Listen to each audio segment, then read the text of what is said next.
that, quote, Twitter's contact with the FBI was constant and pervasive, and as if it were a subsidiary, and that, quote, a surprisingly high number are requests by the FBI for Twitter to take action on election misinformation, even involving joke tweets from low follower accounts. Are you aware that that has been reported?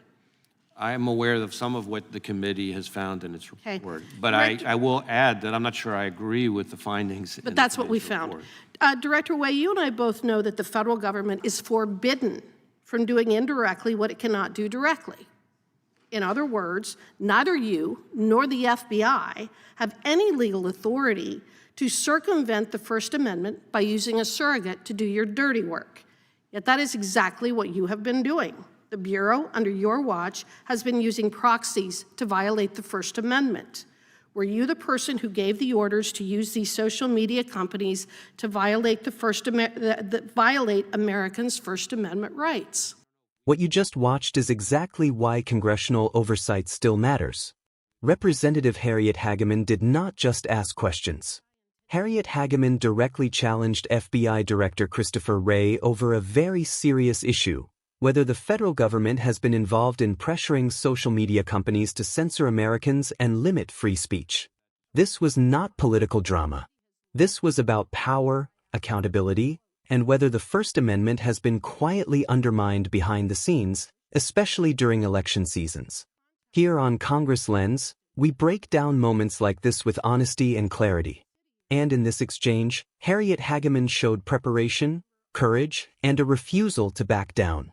If you care about free speech, government transparency, and leaders who hold powerful institutions accountable, make sure to like, subscribe, and turn on notifications. Now, let's watch the full exchange. Yes, Director Wray, we have established that the FBI and other federal agencies met weekly with executives from major social media companies, including Facebook, Twitter, YouTube, Google, Microsoft, LinkedIn, and Yahoo and Verizon. Were you involved in any of those meetings, yes or no? I wasn't involved in the kind of meetings that you're talking about, or I didn't participate, I guess, in meetings like that. Okay. Are these meetings still occurring, and if so, how frequently? Well, right now, as you may know, there is a preliminary injunction that's been entered. Prior to the preliminary injunction, were these weekly meetings taking place? I don't know if weekly meetings occurred, again, before the injunction, but certainly we've been very open about this, engaged with social media companies. Does the FBI intend to continue to have such meetings leading up to the 2024 election to police election-related speech? Well, we're not going to be policing election-related speech. That's what you previously did. I do not agree with that description. Okay, well, here's what I would say. This committee has learned that the FBI acted to, quote, discredit leaked information about Hunter Biden before and after it was published, that, quote, Twitter's contact with the FBI was constant and pervasive, and as if it were a subsidiary, and that, quote, a surprisingly high number are requests by the FBI for Twitter to take action on election misinformation, even involving joke tweets from low follower accounts. Are you aware that that has been reported? I am aware of some of what the committee has found in its report, but I will add that I'm not sure I agree with the findings. But that's what we found. Director Way, you and I both know that the federal government is forbidden from doing indirectly what it cannot do directly. In other words, neither you nor the FBI have any legal authority to circumvent the First Amendment by using a surrogate to do your dirty work. Yet that is exactly what you have been doing. The Bureau, under your watch, has been using proxies to violate the First Amendment. Were you the person who gave the orders to use these social media companies to violate violate Americans' First Amendment rights? Again, I don't agree with your description of our engagement with social media companies. So who made the decision to use social media companies as a proxy to suppress the First Amendment rights of American citizens? Because I don't believe that's what we did. I'm not sure there's anyone that would have made such a decision. Do you really expect the American public to believe that you were not involved in the decisions related to using social media companies to suppress the First Amendment rights of American citizens? I can't help what people will believe or not. I can only speak to what the facts are. Was anyone ever fired or otherwise reprimanded for pursuing mass censorship? In other words, has anybody been held accountable for taking the actions that were described in the decision by the district court out of Louisiana? Well, the district court's decision just came out on July 4th. Has anybody been reprimanded or held accountable for what is? And at the moment, we have issued guidance to everyone in the organization who could be affected as to how to follow that. Has anyone been reprimanded? I'm not going to speak to personnel matters because we have not made any such determination at this stage. Mr. Ray, I have some letters from Lindsey Graham and Rand Paul that were sent to you on April 20th and June 20th requesting a meeting to discuss the Weapons of Mass Destruction Directorate's work investigating the origins of SARS COVID-19. Your office has never responded to these letters. Do you intend to respond to Senators Lindsey Graham and Rand Paul to find out more information about the origin of COVID-19? Well, we try hard to respond to all correspondence we get from the Hill. We get a lot. So I assume you'll be responding to my this. intention is that we would have an appropriate response. Sometimes our responses, by longstanding procedure, our responses have to go through the department before they go out, so it could be that it's held up there, but I don't know that that's, I don't know if that's the case in these particular Senators ones. Graham and Paul should be receiving a response from your office pretty soon. Okay. As you may know, we were the only agency in the intelligence community until more recently when the Department of Energy did as well to reach the assessment that in our folks' view, we thought I was more understand, likely Mr. to be a Ray. lab leak. Okay. Mr. Ray, from the Twitter files, Missouri versus Biden disclosures, the Durham investigation and report, and exposure and collapse of the Russian collusion hoax, the American people fully understand that there is a two-tiered justice system that has been weaponized to persecute people based on their political beliefs, and that you have personally worked to weaponize the FBI against conservatives. I asked Mr. Durham about this, to which he answered, "I don't think that things can go too much further with the view that law enforcement, particularly the FBI or Department of Justice, runs a two-tiered system of justice. The nation can't stand under those circumstances."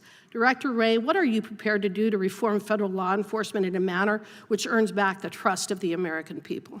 Well, first off, I would disagree with your characterization of the FBI and certainly your description of my own approach. The idea that I'm biased against conservatives seems somewhat insane to me, given my own personal background. As to how we are approaching our work of protecting the American people and upholding the Constitution, it starts with me having emphasized to all of our folks over and over and over again in everything we do that we need to do the right thing in the right way, and that means following the facts wherever they lead, no matter who likes it. It starts, then goes on from there to all kinds of enhanced procedures, safeguards, approvals, double checks, triple checks, record-keeping requirement, accountability policies, funding of new functions like an Office of Internal Audit that didn't exist before, the installation of an entirely new leadership team from my predecessor, and where I can take action, where we can take action to hold people accountable by removing people from the chain of command. Gentleladies, time has expired, Director. We're going to take a 30-minute break for votes. We will be back. I'm going to try to start right at 2:15. Unanimous consent to introduce without to objections the record. Without objection, so be entered. We'll start with Ms. Bush and then Mr. Bishop on our side when we return. Now that we have watched the full exchange, let's talk about what really stood out. Representative Harriet Hageman did something many lawmakers avoid. Harriet Hageman confronted power directly. Harriet Hageman questioned Christopher Wray about documented reports that the FBI maintained ongoing communication with major social media platforms such as Twitter, Facebook, Google, and Microsoft. These were not casual conversations. Committee findings suggest the FBI's relationship with Twitter was constant and influential, with requests to flag or remove content, including posts with little reach and even joke tweets. Harriet Hageman correctly framed the core concern. The government cannot legally censor Americans, so using social media companies as intermediaries raises serious constitutional concerns. One of Harriet Hageman's strongest points was simple but powerful. The federal government should not be allowed to do indirectly what it is forbidden to do directly. Christopher Wray repeatedly avoided giving clear responsibility. He said he disagreed with the framing, claimed he was not personally involved, and suggested no one specifically made such decisions. But Harriet Hageman refused to accept vague answers. She pushed for accountability. She asked who authorized these actions. She asked whether anyone had been disciplined or reprimanded. And the response was effectively that no one has been held responsible. That is a major issue. If federal courts raise concerns, and if investigations like the Twitter files, Missouri versus Biden disclosures, and the Durham report expose questionable behavior, then accountability should follow. Institutions do not earn public trust by avoiding consequences. They earn trust through transparency and responsibility. Harriet Hageman also broadened the conversation beyond social media. She raised concerns shared by many Americans about political bias in federal law enforcement and the perception of a two-tier justice system.